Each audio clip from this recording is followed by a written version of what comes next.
சித்தர் பூமி.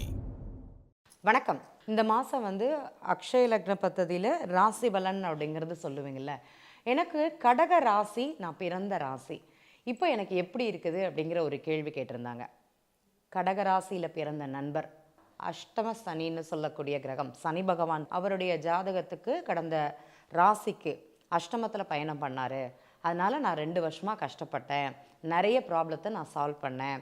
இப்போ எனக்கு அது விடிவு காலமாக இருக்குமா அப்படிங்கிறது அவருடைய கேள்வி. இப்போ இந்த கடக ராசிக்காரங்க அவருடைய வயது ஒரு 18, 25க்கு மேலே இருந்தது அப்படின்னா, தற்போது அவருடைய ராசின்னு சொல்லக்கூடியது, அவருக்கு தசாநாதன்னு சொல்லக்கூடியது சுக்கிர தசையாக இருக்கும்.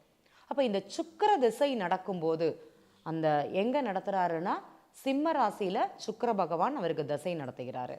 அப்போது அவருக்கு சனி பகவான் எங்கே இருக்கிறாருன்னா, சிம்ம ராசியிலேருந்து சனி பகவான் தற்போது மீன ராசியில் 8ஆம் இடத்துல. இப்போ தான் அவருக்கு இந்த அஷ்டம சனின்னு சொல்லக்கூடிய கிரகம் அவருக்கு ஆரம்பிச்சிருக்குது. ஓகேங்களா? சரி, இது அவங்கள என்ன பண்ணும்? எப்போ நான் 2 வருஷமாகவே எனக்கு நீங்கள் சொல்லிட்டீங்க பிரச்சனைன்னு, மறுபடியும் அது இருக்குதா அப்படிங்கிற மாதிரி தான் அவருடைய கேள்வி. இதில் பார்த்தீங்கன்னா நிறைய மாற்றங்கள் அப்படிங்கிறது இருக்கும். கடகராசிக்கு அஷ்டம சனி அப்படிங்கிறது ஆரம்பிச்சிருத்து 2.5 வருடமாக சனி பகவானுடைய தாக்கம் அப்படிங்கிறது அதிகமாக இருக்கும். என்ன பண்ணுறது? கடந்து தானே ஆகணும். வாழ்க்கை பயணம், ஒரு கப்பலில் நம்ம ஏறிட்டோம், பாதியில் தனிக்குள்ளே குதிக்கவும் முடியாது, திருப்பி போகிறதுக்கும் வழி கிடையாது. அந்த பயணத்தை இனிதே நம்ம முடிக்க வேணும் அப்படிங்கிறது தான் உண்மை. இளம் வயதுக்காரர் தான், அப்போ அந்த பயணத்தில் ஏறிட்டார், அதை பயணம் பண்ணி தான் தீரணும், வேறு வழி கிடையாது. ஏன்னா இப்போ தான் அவர் ஒரு உத்வேகமாக செயல்படக்கூடிய ஒரு காலம்னு சொல்லலாம். எல்லாருமே சனி பகவானை பார்த்து பயப்படுறீங்கன்னு சொல்கிறீங்க. நான் ஒரு கேள்வி கேட்குறேன். சனி பகவான் இல்லாமல் எந்த ஒரு செயலும் நடக்குமானா நடக்காது. உதாரணமாக குழந்தை பிறப்பிலேருந்து அந்த திருமணத்திலேருந்து எல்லா நிகழ்வுகளுக்கும் சனி பகவான் சம்மந்தப்படுவாரானா சம்மந்தப்படுவார். உங்கள் ஜாதகத்தில் நம்ம அக்ஷய லக்ன பத்ததியில் 2 தசாபுக்திகள்னு சொல்லுவோம். அந்த தசாபுக்திகளில் நம்ம நார்மல் தெரிஞ்சவங்களுக்கு அப்படிங்கிறது தெரியும். சனி பகவானுடைய தசாபுக்தியோ, தசையோ, புத்தியோ, அந்தரமோ, சூக்ஷ்மமோ, பிராணோ, எங்கேயாட்டி சனி பகவான் சம்மந்தப்படாமல் ஒரு நிகழ்வும் நம்ம லைஃப்பில் நடக்காது அப்படிங்கிறது நீங்கள் புரிஞ்சுக்கணும். எல்லாருக்குமே அப்படியானா ஏதோ ஒரு இடத்துல சனி பகவானுடைய அந்த ஆதிக்கம் அப்படிங்கிறது அங்கே இருக்கும். ஏன்னா அவர் கர்ம காரகன், நீதிமான் சொல்லக்கூடிய ஒரு கிரகம். அவரை மிஞ்சி நம்ம எதுவும் செய்யவே முடியாது. அவரை மறைத்து கொண்டு அவர் யாரை பாதிப்புக்கு அதிகமாக தருவார் பார்த்தீங்கன்னா, தவறு செய்பவர்களை நிறைய பிரச்சனை அப்படிங்கிறது கொடுப்பாரு. நம்ம தவறு பண்ணலை, நம்ம நல்லது மட்டும்தான் பண்ணின்னு இருக்கோம். ஏன் நான் பயப்படணும் அப்படிங்கிற கேள்வி தான். எனக்கு வருமானம் வரணும், அதுக்காக நான் வட்டிக்கு வட்டி கொடுத்து வாங்குறேன், அது எனக்கு பேராசை. அப்போ எனக்கு பாதிப்பு தருமானா கண்டிப்பாக பாதிப்பு தரும். நான் இன்வெஸ்ட்மெண்ட் பண்ணின்னு இருக்கேன், இல்லைன்னா ஒரு தொழில் பண்ணின்னு இருக்கேன், அதில் ஏதோ கலப்படம் சம்மந்தப்பட்டு அதிக விலைக்கு விற்கிறேன்னா எனக்கு சனி பகவானுடைய தாக்கம் அப்படிங்கிறது அதிகமாக இருக்கும். படிக்கக்கூடிய குழந்தைகளுக்கு பார்த்தீங்கன்னா, அந்த படிப்பு படித்து தான் தீரணும், வழி கிடையாது.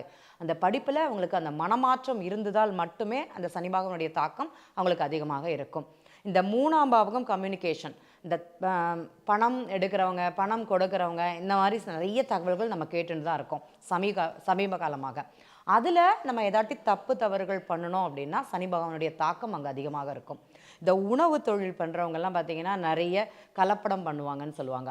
அவர்களுக்கு எல்லாரையும் சொல்ல வரல நண்பர்களே, ஒரு சில நண்பர்கள் அவங்களுக்கு சனி பகவானுடைய தாக்கம் இருக்குமானா அவங்க இருக்கும்.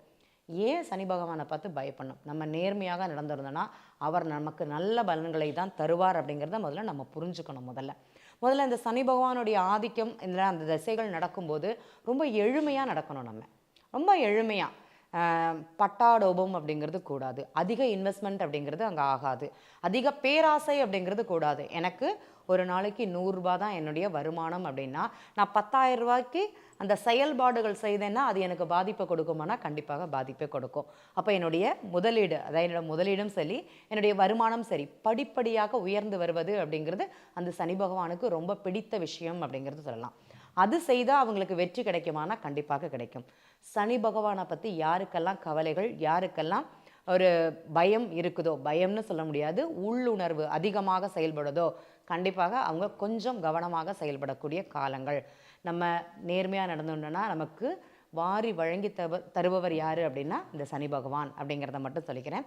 அந்த நண்பர்களுக்கு சொன்னது, சனி பகவானை பற்றி கவலைப்பட வேண்டாம். அவர்களுக்கு நம்ம என்னெல்லாம் செய்ய முடியுமோ அடுத்தவங்களுக்கு கீழ்ப்படிந்து நடந்துதல், மரியாதை கொடுத்து நடக்கிறது, தன் வேலைகளை தானே சலிதல், கீழ்மட்ட பணியாளர்கள், நமக்கு கீழே வேலை பார்க்குறவங்க, நமக்கு மேலே உள்ளவங்க, வயதானவர்களை மதித்து நடந்தால் போதுமே சனி பகவான் நிறைந்த பலனை கொடுப்பார் அப்படிங்கிறதுல எந்த மாற்றமும் கிடையாது. நன்றி நண்பர்களே.